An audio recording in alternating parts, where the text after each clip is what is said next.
السلام عليكم. دلوقتي حملة إعلامية ضخمة بيقودها عمرو أديب وأستاذ أحمد موسى وتامر أمين ونشأة الديهي وإعلاميين كتير قوي ضد فكرة نظام الطيبات. طب أنا عايز أسأل سؤال واحد بس. طب ما هو في نظام الكيتو، محدش اعترض عليه ليه؟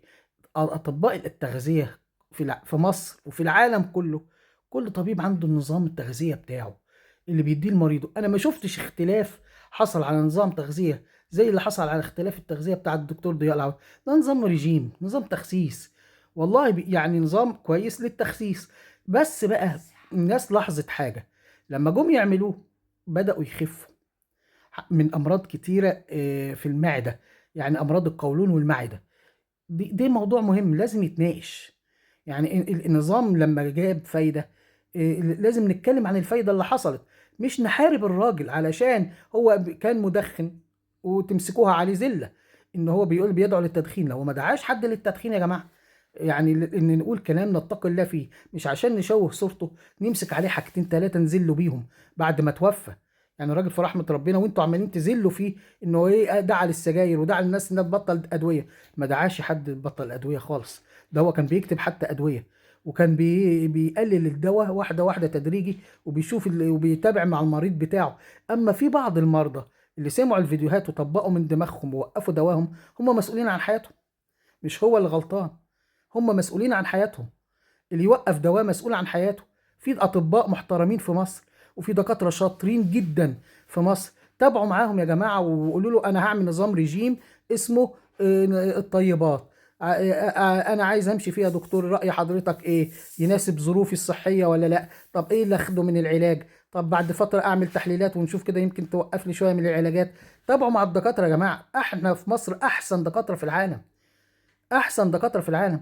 وليه اختلاف على نظام زي نظام الطيبات؟ ايه اللي فيه غلط لما يقول لك وقف بيض وفراخ وقلل من الخضار، قولونك يستريح، معدتك تستريح، وجسمك يستريح، وصوم؟ ايه الغلط في كده؟ هو ما قالش وقف دواء وما قالش للناس تشرب سجاير. انتوا ماسكينهم على الاثنين، زل على الحتتين دول. ويجي عمرو اديب يهدد الشعب بالسجن، ويجي الاستاذ احمد المسلماني يقول على الشعب المصري بعضه سفيه انه مشي ورا نظام رجيم. طب ليه ما قلتوش اللي مشي ورا نظام الكيتو دوت ومشوا عليه ان هم سفهاء زي ما انت بتقول؟ وليه ما قلتش كذا وكذا؟ ماسكين على الراجل ان هو كان بيتكلم عن ان انت هتبطل ادويه. طيب ما تشوفوا كلامه، محدش ناقشه ليه هو عايش.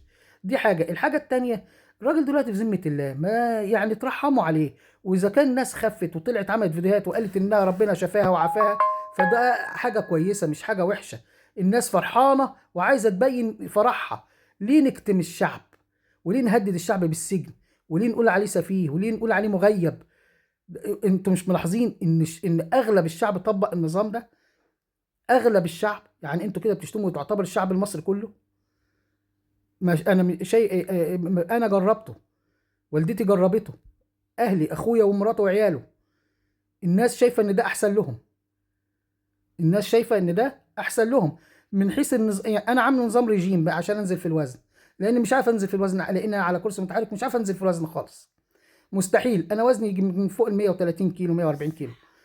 اول مره احس ان انا بدات اخس. اما بالنسبه للصحه، ممكن الواحد يحس انه بقى حركتي سريعه، نشاط اكتر، ممكن. وباخد دوايا وباخد الضغط بتاعي وباخد ادويتي الخاصه بيا عشان عندي مشاكل تانية. ما بوقفش دواء، محدش قال وقف دواء. انا ما اقدرش اوقف دواء الا لما اكلم من الدكتور واستاذنه اعمل ايه واخد ايه واقول ايه. الدكتور اهم حاجه. ليه؟ ربنا اداله علم. والدكتور ضياء كان دكتور، ما كانش واحد من العامة يا جماعه والله. ده كان زميلكم وطبيب، واحنا خدنا بيه. انتوا بقى وقفتوه علشان حالة بتحققوا فيها. دي حاجة ترجع له بقى وترجع لكم، وانتوا ادرى بيه. واحنا بنأيد اي قرار انتوا بتاخذوه في صالح الشعب طبعا، بس مش بالدرجة ان انتوا تعادوا لفصيل كبير قوي شايف ان كلامه صح. طب حد جربه؟ انتوا جربتوه على نفسكم؟ وايه ليه التهديدات؟ وليه صفحته تتقفل يا جماعة؟ ليه؟ الراجل بيقول صوموا تصحوا، ودي قالها سيدنا محمد. قال لك هو ما قالش بلاش ادويه، بلاش تقولوا ما قالش ادويه، ده هو كان بيكتب روجيتات وادويه عشان ما تمسكوش عليه الزله دي. واستاذ عمرو اديب يقول لك مات صغير. انت بتتريق على واحد توفى؟ ماسك له زله انه مات صغير؟ ما هو محروق دمه ليل نهار، احنا شفنا فيديوهات وهو محروق فيها دمه. وكمان في معلومة لازم تعرفوها، لأن هو قالها في فيديوهات الدكتور ضياء العوضي. قال إزاي أنا بدأت أشوف نظام الطيبات ده. قال جات لي رفة أذنية في القلب. الرفة الأذنية في القلب دي عشان الناس تعرف بتسبب جلطة في القلب. وهو كان خد صدمتين كهرباء. قال أنا خدت صدمتين كهرباء. ماشي، فاحتمال يكون دي سببها. ده طبعا تقرير الطب الشرعي هيشوف ايه الوضع وهيطلع قريب. فبلاش من فضلكم ان انتوا تمسكوها تريقة انه مات صغير. ان عمرو اديب ماسكها له جامد ليه كده؟ الاعمار بيد الله يا عم، والاسباب يعلمها الله وحده. يا ريت نهدى شويه، نهدى شويه. ده نظام رجيم تخسيس، جه معاه صحه خير وبركه. ما اللي عملوا كيتو برضو جه معاهم صحه، بس ما عملتوش كده. وعشان واحد مصري هو اللي طلع قاله، والله لو كان واحد اجنبي كنت كلكم قلتوا امين. بس هي اللي تيجي مننا لازم بتعور حد، لازم غصب عننا لازم نكره له الخير عشان مصري. ربنا يهدي الجميع يا رب، ويجعل الخير للشعب المصري. ومحدش هيقطع كل حاجة مرة واحدة، عشان تبقوا عارفين الناس برضو هتشتاق وهترجع وتعمل. بس سيبوا الناس تجرب.